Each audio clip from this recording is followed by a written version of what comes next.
I'm Sam. I'm going to give a quick introduction to the Crimson project and then talk a bit about recent development work going into the Reef cycle, which should come out this year, next month or two. So, the main theme here is that storage keeps getting faster. You could typically expect, a couple of hundred IOPS from a hard disk. Then we got decently fast SATA SSDs, which would get us up into the, tens of thousands of IOPS. But modern NVMe devices are good for 500,000 to 1 million, a very, very wide difference in the last decade or so. Unfortunately, CPUs really haven't caught up or kept up. We've seen, a factor of 2 or 3 increase in single-core performance, not a big difference in clock speed. We have seen a large increase in the number of cores, however, but not to the same degree as the increase in storage speed. So this poses a challenge for Ceph. Ceph was originally created with primarily hard disks in mind, so it tends to be a bit heavy on CPU usage, and it tends to assume that it can afford to spend a lot of cycles for every I/O. In some ways, this is deliberate, because at the time, it made sense to move the CPU overhead to the storage nodes from the clients. But that trade-off's a little bit less good now. So given this kind of IOP density and core count, if we were going for sort of a clean sheet design, we would be looking for a highly parallel architecture that does a good job of scaling out to a lot of cores with as little memory interaction between those cores as possible. And we'd be looking for as low a CPU overhead per IOP as possible, while still keeping Ceph's other positive properties. So given that we already have Ceph, we would like to adapt Ceph to hit this goal without having to rewrite literally everything. So so let's talk a bit about where Classic tends to spend its time. This is a flame graph from a Cephalicon presentation like 5 years ago now, but I think the salient details haven't really changed. At the bottom here, we have representatives of the 3 main thread pools. On the left there, that's the BlueStore finisher thread, which is what executes the code after a commit completes. Middle one there is a messenger thread, which is responsible for sending and receiving messages from the network. And the one on the right here is the OSD thread pool, which deals with the internal ordering of IOs and all of the nuts and bolts of actually implementing the RAIDO-specific logic. So if we zoom in on the request commit callback, we see, as you'd probably predict, a fair amount of time spent doing locking, because all of these threads or all of these different bits of code live in different threads and therefore in different cores. And it's maybe not super obvious, but all of the BlueStore commit, the relationship of BlueStore commit threads to PGs whose state they need to update is not one-to-one. It's many-to-many. So you run the risk of multiple BlueStore finishers, for instance, accessing the same PG and causing memory problems. So we need to do locking. If we zoom in a little bit further on this nested PG callback, we see another, wrong direction, there we go. We see another couple of locks associated with watch notify state. So big theme here is we spend a lot of time moving things between threads, we spend a lot of time coordinating over the contents of queues, we spend a lot of time doing locking so that we can access PG state. We also spend quite a bit of time in the kernel TCP IP stack, so it might be nice to have the option of doing a user space sort of direct implementation of that as well. So the Ceph community's current strategy for dealing with this is the Crimson project. So instead of rewriting literally everything, we're just going to rewrite the OSD, which is still an enormous amount of work, if you know how much code is there. So the OSD, if you remember back to Federico's talk, is the daemon responsible for managing each individual disk. It does the pulling stuff off the network, the marshalling, and writing out to disks. And these days with BlueStore, it also handles all of the stuff you would expect the local file system to handle, all of the local on-disk state and transaction atomicity, all that good stuff.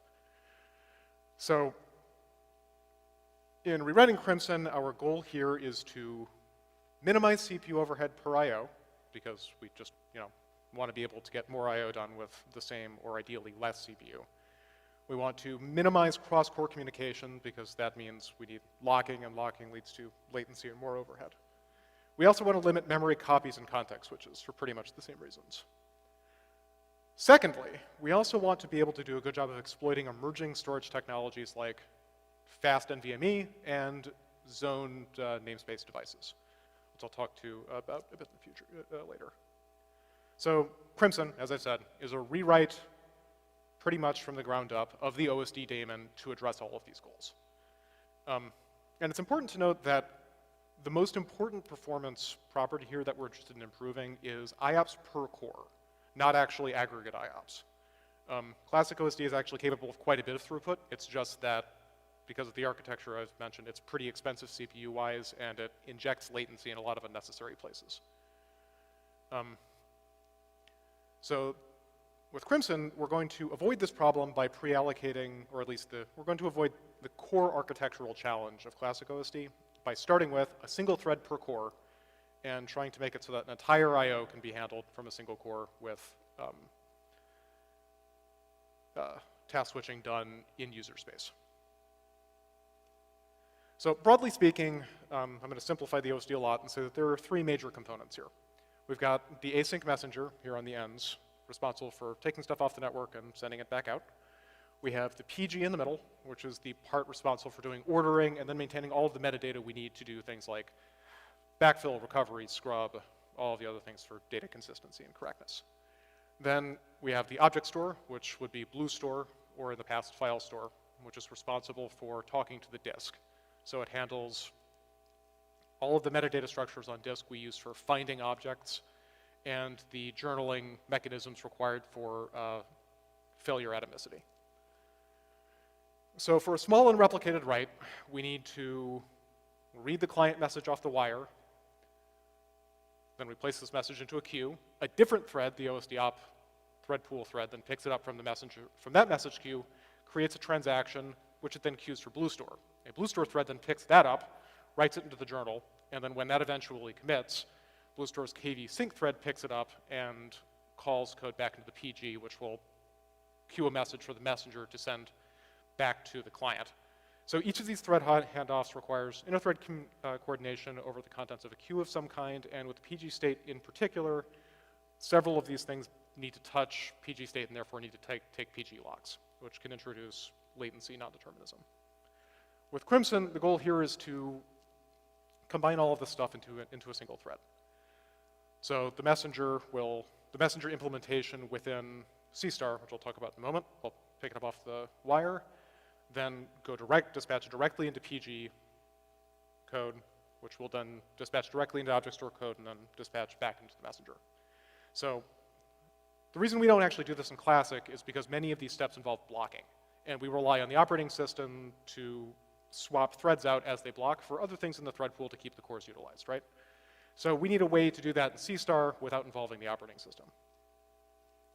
So the way we do that, or in Crimson without using the operating system. So the way we do that is by using a C++ framework called SeaStore, which essentially implements a user space scheduler on top of perfectly ordinary C++ primitives. So on the left here, we have something a super duper simplified version of something you might write in Classic, where we read something off the wire, we handle it, and we send a response. So each of these things might block, and if it does, the operating system is going to just suspend that thread and run something else instead, right? On the right side, because that's not true, we need a way for this thread to switch to something else. So each of these possible blocking steps instead returns a C-star structure called a future, which will be returned all the way up to the dispatching thread if it blocks, to be put on a queue to be picked up later. So this is the core reason why this amounts to essentially a rewrite of the OSD. We have been able to extract some libraries for reuse within Crimson, but for the most part, stuff has to be rewritten in this new futures system. Okay, so the second major goal of Crimson is to allow us to exploit new emerging storage technologies like NVMe and ZNS. With NVMe, the main lesson here is more CPU efficiency, but ZNS is a bit more challenging. So to that end, in addition, within Crimson, we're working on a new object store implementation called SeaStore. So where Crimson is a re-implementation of ceph-osd, SeaStore is a new object store implementation like a Blue Store was. So this would be, I don't know, the third major implementation, assuming it becomes stable. File store, then Blue Store, then with Crimson, SeaStore. So it's designed natively for Crimson's threading and callback model. So it can be run directly inside of SeaStore's reactors without needing a compatibility shim like Blue Store does. And it avoids CPU-heavy metadata designs like RocksDB. If you're familiar with RocksDB's implementation, RocksDB goes to a great deal of CPU effort to trade trade random writes for sequential writes into what do they call them? The SSD files, right? And on the flip side, on reads, you need to do some Bloom filter trickery to find the correct level in which to find the relevant key. It's a good trade-off for something like a hard disk where sequential writes are very, very important and random reads are slow. But with faster technologies, it's not such a good trade-off. And to be clear, BlueStore uses RocksDB internally as its metadata store. Let's see. The other major thing we're interested in addressing is ZNS. If you're at all familiar with the internals of conventional flash memory, you can't just do a write to a portion of flash that has already been written to. You first need to copy the page somewhere else with your update and then garbage collect the previous page. This is typically done in the background and hidden from you as a user of the SSD, but the LBAs you're writing to aren't the same thing as the physical addresses on disk. This has a couple of consequences. Because the disk is constantly needing to do these rewrites depending on your write pattern, you can get very high write amplification, where a single byte written from the client ends up getting written and rewritten as it needs to get garbage collected across new pages. This is not a huge deal for two-level or for MLC drives, but for TLC and especially QLC drives, that write amplification poses a problem because especially QLC drives have relatively low write endurance. They can only write in each individual page so many times before the flash stops working. So it creates limitations on the lifetime of the drives and drives up costs. You have to replace them. Let's see. So ZNS drives attempt to address this by exposing a different, much, much more limited interface. You're not allowed to do random writes to anywhere in the LBA space. You have to do, you open up, the drive is divided into very large zones. You open up a zone, you have to write sequentially to the zone and eventually close it. At this point, you are no longer allowed to do writes to it. You can't modify earlier parts of it, although you can do reads. And eventually, if you want to reuse that space, you have to release the entire zone. So you're essentially moving the responsibility that used to live in the FTL layer of the SSD up to the application. And for many applications, this would be a huge problem because you'd have to rewrite your application to do I/O like this, right? But with Ceph, we already have this relatively complex sequence of translation layers from whatever's up at the top, ceph-OSD, RBD, RADOS-GW, whatever. Those objects are broken into RADOS objects, which then get written to an object store implementation, which then get written to the disk. So by combining those last two layers into one, we should be able to remove some of the write amplification. And especially if we combine this garbage collection with a tiering technique, it also provides us with an interesting way of doing heterogeneous storage. So the main insight here is that this write pattern that ZNS drives like is actually desirable for both hard disks and slower SATA SSDs as well, to an extent. If you can do sequential writes to a SATA SSD, the garbage collector has less work to do, you get less non-deterministic tail latencies, and as a general rule, it should behave better. So so SeaStore is designed from the ground up to support that kind of sequential write behavior. So the next question is, what do we need from an object store implementation? So the first most important thing is the OSD layer above it expects to be able to construct transactions comprised of mutations to multiple objects and have it executed atomically, so that after a restart of the OSD, you will see only the outcome of entire transactions, no partials, with the ordering the OSD submitted them in. So that's the biggest responsibility. Object stores are composed of a flat object namespace, very much like the RADOS namespace itself. There are no directories here. Everything gets sent down as a 7-tuple called a GH object. And there are some ordering constraints here that we rely on for both scrub and backfill. An annoying detail here is that object names may be quite large because RADOS-GW users, or RADOS gateway, the implementation of RADOS gateway goes directly to RADOS for reads. The names of the head object in RADOS-GW are the names that the user gave the object. So we have to support quite long names, and we have to do it efficiently so that lookup is reasonable. Each object also contains this key to value mapping, OMAP, to support the OMAP feature that Federico mentioned, and the OSD also uses it internally for a bunch of OSD metadata. It also needs to support copy and write object clones. That's how RBD does its cloning, and also ceph-osd for that matter. And yeah, ordered listing. So the constraints here are actually pretty significant. So at a super high level, SeaStore looks something like this. There's a root that you find by scanning forward until you find the most recently written portion of the disk. And that points at a bunch of different trees. The most important two trees are the LBA tree, which relates LBAs exposed to other portions of SeaStore to physical locations on disk. This allows us to do transparent movements of objects, or of extents actually, within SeaStore between different portions of the disk, or even between different disks entirely if you're using the tiering features we're trying to develop now. And then on the other side, we have this logically addressed onode by H object tree that relates that 7 tuple I mentioned to the metadata required for locating the OMAP and data for that disk. So I alluded to an LBA indirection, and the reason for this is that internal trees need to be able to reference other extents. So there are two obvious ways to do this. You either assign them a number that you look up somewhere else in LBA, or you actually write down the physical location on disk where they're located. So the reason why we're using an LBA indirection is, there are a few different ones, but the main one is, let's say we have this like internal dependency where A points at B points at C. So we want to rewrite C because we've mutated it or because it's being garbage collected. It doesn't really matter. So we're going to rewrite C prime wherever the SeaStore is currently doing its writes. But we now need to update B to point at C prime. So we can either include in the transaction a delta updating B to point at C prime, or we can instead update an LBA tree referencing the location of C. And the reason we've chosen the latter is that the LBA tree is very compact. It just maps 64-bit integers to 64-bit integers. This is a very high fan-out, high-density tree. By contrast, if this were the onode tree, because the names are so large, it's relatively low fan-out, and you would see much higher write amplification. Moreover, the LBA tree is highly cacheable for the same reason. So while it may result in more random reads, it usually won't because of caching, and it makes mutation and garbage collection more efficient.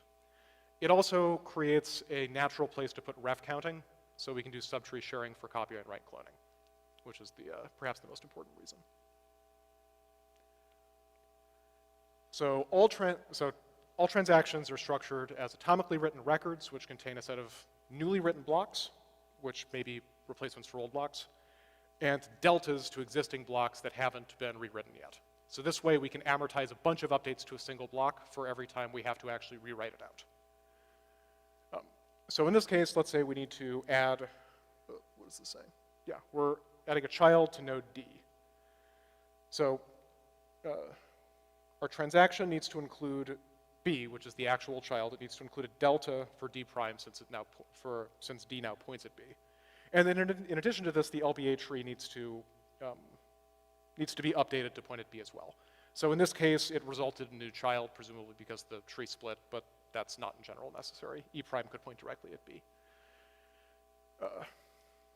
And because we want to be able to use ZNS atomic append, the internal structure is designed so that we don't actually need to know the location that the transaction ends up at.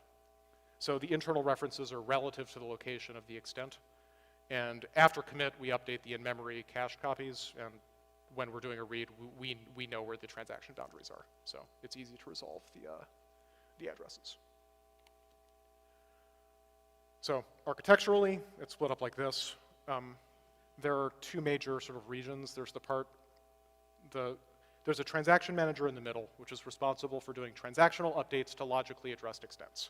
It doesn't know anything about O-nodes, it doesn't know anything about H objects or objects of any kind, it just does logically addressed extents.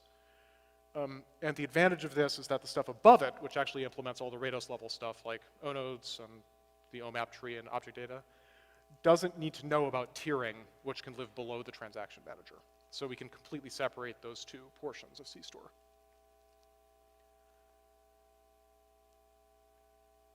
So, now that we've talked a bit about what Crimson is and what its major components are, let's talk a bit about its state going into Reef. So before I go any further, so the idea for Reef is Crimson itself should be performance testable by normal users, kind of. There's documentation that allows you to run it. I would be surprised if any particular user really made a real effort to run it and found no bugs. So I cannot stress this enough, do not put real data on Crimson yet. That goes double for SeaStore. But the workload we're most interested in getting performance feedback on in Reef is RBD workloads on BlueStore on a replicated pool. Crimson doesn't support erasure coding at all yet. It doesn't support scrub. And I believe it actually does have the API requirements to support ceph-OSD and RGW, but we're not as interested in those yet because we're most interested in the kind of small, high throughput workload that RBD tends to see. So that's where we focused our testing efforts. So unsurprisingly, since we'd like users to start trying it, in the Reef cycle, we've focused very heavily on testing and stability and finishing out the features required to make RBD actually behave correctly. So there's a compatibility layer that allows you to run Crimson with BlueStore, and that's probably the place to start. And I think that's the default also, so you don't need to configure it. We've done a lot of work stabilizing RBD and Rados tests on top of BlueStore. We have created Toothology test suites, if anyone's familiar with the Ceph testing methodology, that are split into a Crimson Rados suite that we're actually gating PR merges on now to avoid regressions, and a Crimson Rados experimental suite, which has tests which we've written but which don't work yet. We're moving from the latter to the former as we complete features. From a performance standpoint, Crimson recently acquired the ability to run on multiple cores. Like I said before, the important initial goal for Crimson was to prove that we could demonstrate more IOP efficiency per core. So the initial implementation was single core. And architecturally, there isn't anything architectural about the OSD that makes it especially difficult to scale to multiple cores, so it was a sensible feature to defer. So partial support for multi-core exists. PGs do get split across reactors correctly. Messages get routed. Further performance work will almost certainly need to be done to get serious multi-core speed up, though, because the messenger doesn't do a very good job of arranging its own work across cores yet. So that's future work for S, or if middle of this year, if you want to try testing out main, you'll probably be able to see the results of that work. Should merge pretty soon, actually. Snapshots now work. The basic IO path components work, and we just landed the trimming and recovery components, I believe. So those should be in Reef as well. So continuing with the theme of things users need to be able to do in order to actually test this if you're not a developer, we've added a bunch of features to make it very difficult to accidentally boot a Crimson-OSD. As I have mentioned, we do not want people losing data, and we do not want people starting Crimson by accident. So in order to use Crimson at all, there are a bunch of experimental features you have to turn on. They are actually spelled out in documentation for how to do it in ceph-ADM if you want to do a deployment. But once you have enabled the set allow Crimson flag, you can't disable it, and it will, yeah, so don't do that on a real cluster, for sure. Definitely create a separate cluster that you're okay with completely trashing, because you will probably have to. Okay. So the current status, as I've mentioned, is that we support RBD workloads on replicated pools. We have BlueStore and SeaStore backends as the two ones that actually write to disk, as well as a CyanStore backend that writes purely to memory. Mostly useful as a way of getting a sense of the relative performance costs of the SeaStore or BlueStore components versus the rest of the OSD. Obviously, writing to memory is not a storage system. It's just a way of tracking down performance artifacts. There is instructions for deployment via ceph-ADM with all of the usual container stuff. If you're a developer, there's a -- Crimson flag to use with vstart, or if you just want to experiment with it that way. And there is a Crimson Rados Toothology suite. So the next steps here are expanding test coverage. The hope is that we're going to spend a lot of this year doing real performance testing and nailing down some of the, because over the last year or two, we've spent a lot of time implementing features that are necessary to not lose data. We now need to, now that those features basically work, it's time to start improving the implementation and getting performance up to a reasonable place. But we also need to expand test coverage. Most things, like if anyone's familiar with how we usually do testing in Ceph, there are hundreds of tests that have different random error injection patterns. Most of those patterns don't work yet for various reasons. So there will be a lot of time spent moving those tests into the Crimson Rados suite and fixing them. Scrub, it doesn't exist yet. And if you're like, oh, well, I guess that means that Crimson doesn't yet have a way of even being sure that its data is consistent. That's right, it doesn't. So that's an important goal for this year as well. I'm working on that one.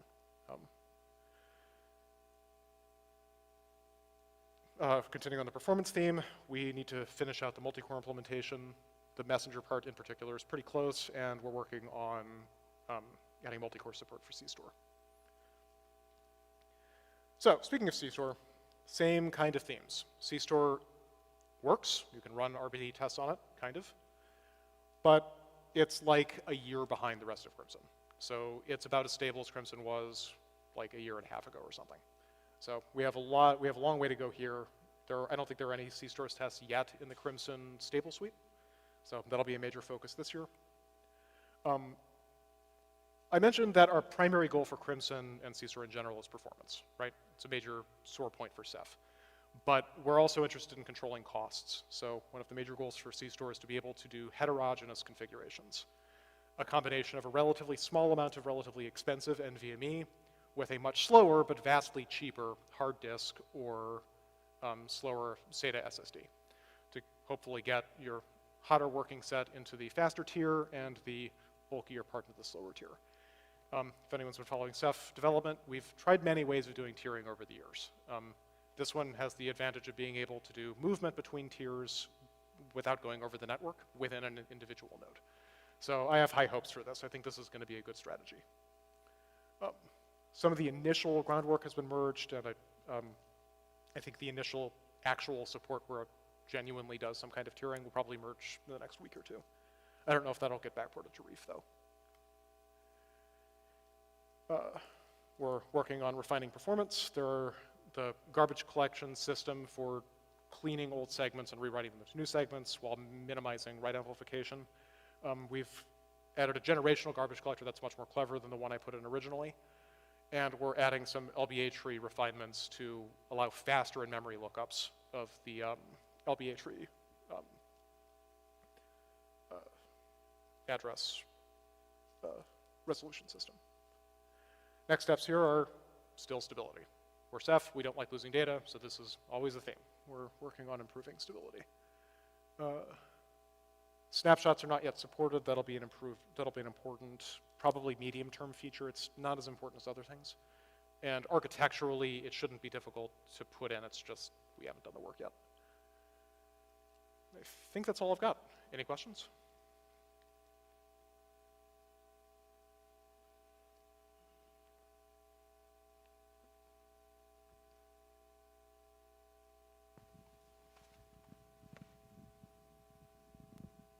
First, thanks for the talk. It was really interesting topic.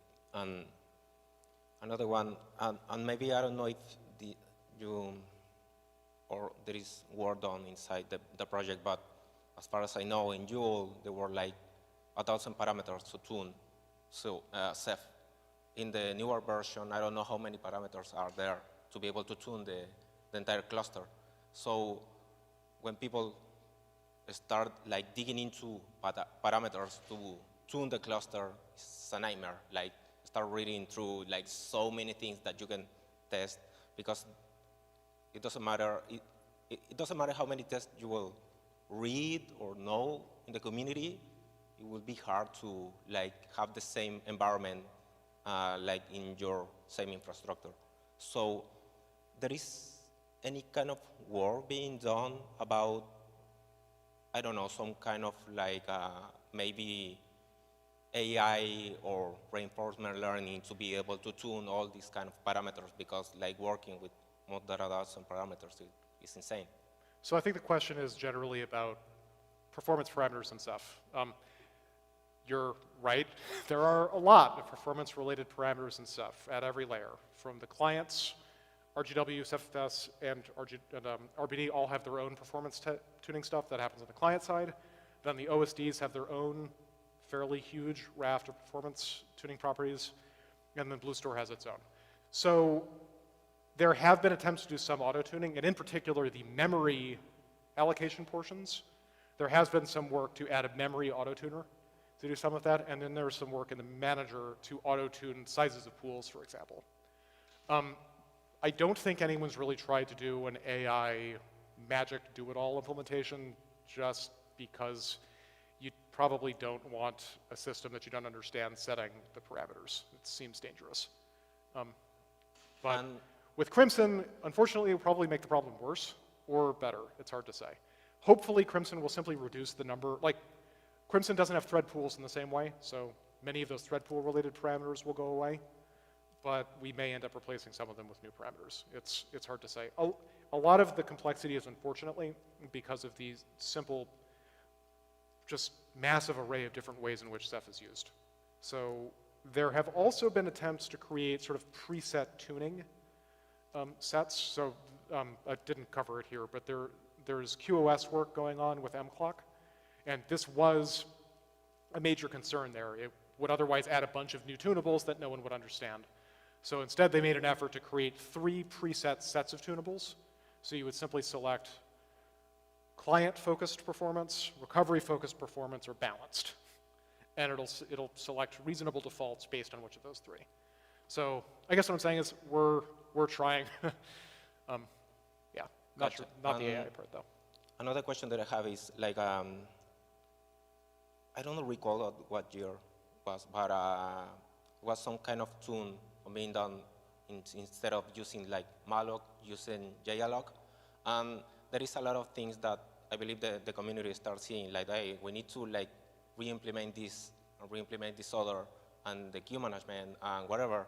I don't know if a lot of those re-implementations, I noticed you mentioned something about DPDK and SPDK, and it wouldn't be better for the community to try to move those kind of implementations away from the product to be able to like build another kind of, I don't know, maybe grow the SPDK project instead of adding more complexity to the re-implementation of things? Well, we are using SPDK. We're not re-implementing SPDK. And even then, I don't think we're using SeaStore, which is a library developed for a different project. So we're not re-implementing that. We're just using it. Okay. And similarly, if we do go to a user space networking implementation, it'll be using DPDK's implementation. We would not write our own. That's a lot of work. Or the one in SeaStore, either way. So generally, yes, we do try to use libraries when possible instead of re-implementing them. However, the re-implementing the OSD part does actually have to happen because there are no other projects that use a protocol anything like Rados. So I wanted to add a couple of things on the tunables, using the model that I was using earlier, which is there are maybe 2,000 things that you can touch in compiling a Linux kernel. But the majority of times when I had to recompile a Linux kernel in the last 5 years, I took the kernel from Arch, Debian, or Ubuntu, I flipped one parameter and rebuilt it. The fact that there are 2,000 didn't affect me.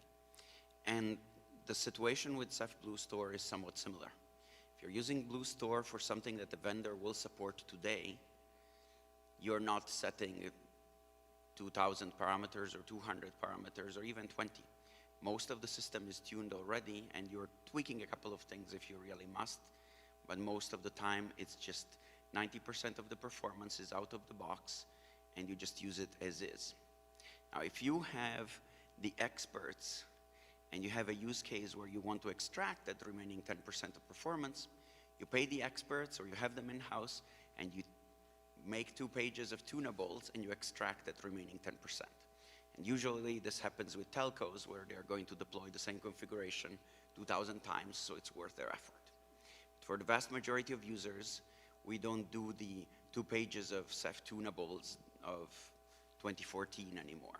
It's just out of the box, it's good enough for what people are trying to use. So I think that's an important distinction. It's probably too early for SeaStore and Crimson to know where it is, but for BlueStore, that's where we are today.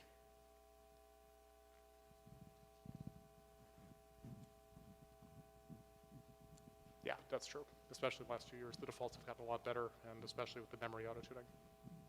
Most users don't need to mess with any of that.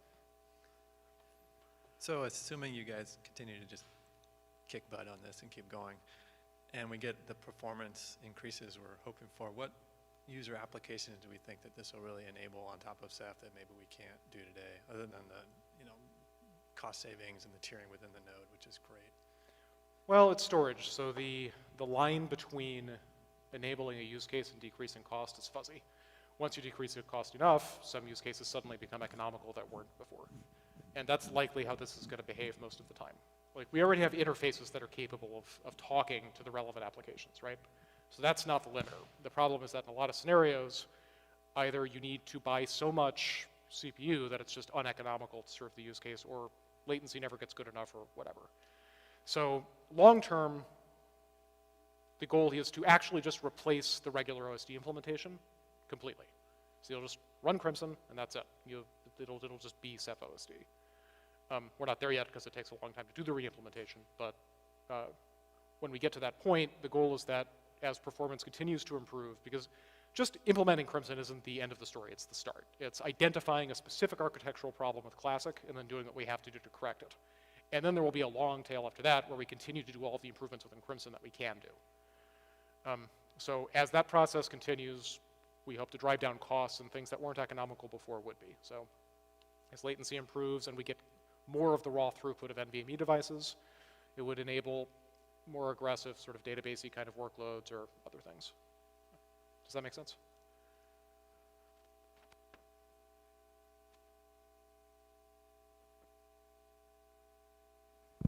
Okay, thank you very much.